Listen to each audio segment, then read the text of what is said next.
Okay, so the Game Awards had streamed live on December 7th, and there were numerous awards that were I wouldn't say handed out, but there were numerous awards that were won by various gaming companies in relation to different categories. And Nintendo was surprisingly named the Video Game Developer of the Year. And the reason I say surprisingly is because 2023 has been a blockbuster year for gaming in general, and we got great games from various different video game developers.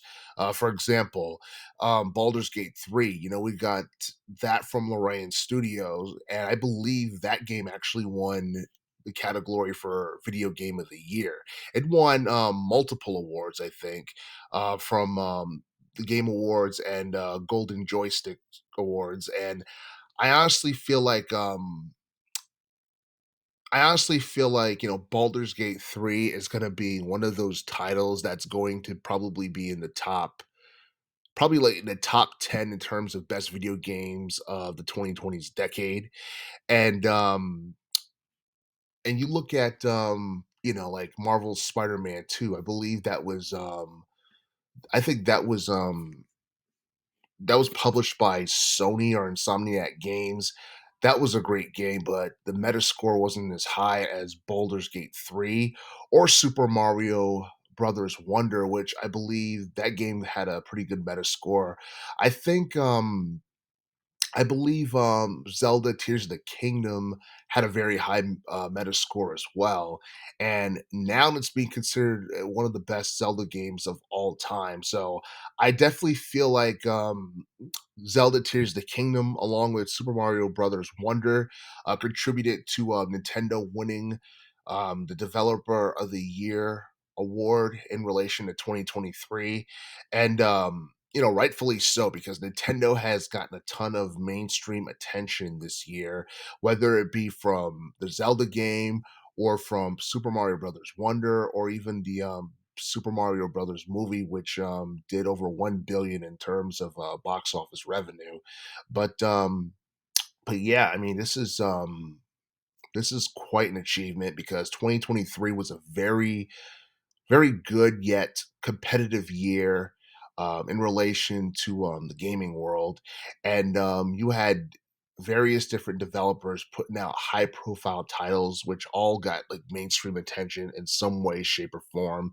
And I think right now the Super Mario Brothers movie is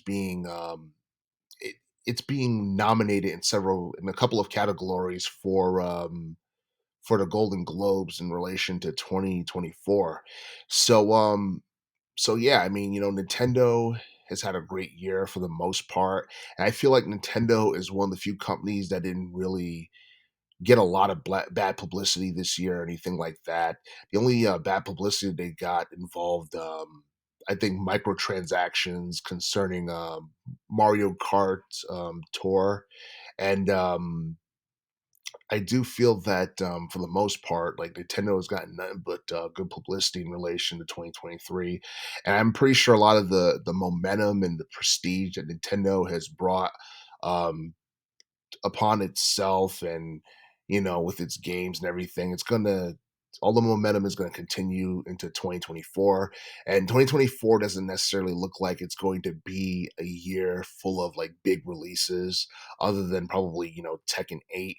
But yeah, I'm pretty sure Nintendo will probably come up with something to surprise us in relation to a video game release that they have not like announced at all this year, or they'll probably do something totally unexpected. We're still waiting for the reveal of Nintendo Switch 2 because it's coming, and we're all hoping that the reveal for Switch 2, whatever it's going to be called, we're hoping that comes sooner than later, and by that, hopefully, the reveal happens in 2024 or 2025 for that matter.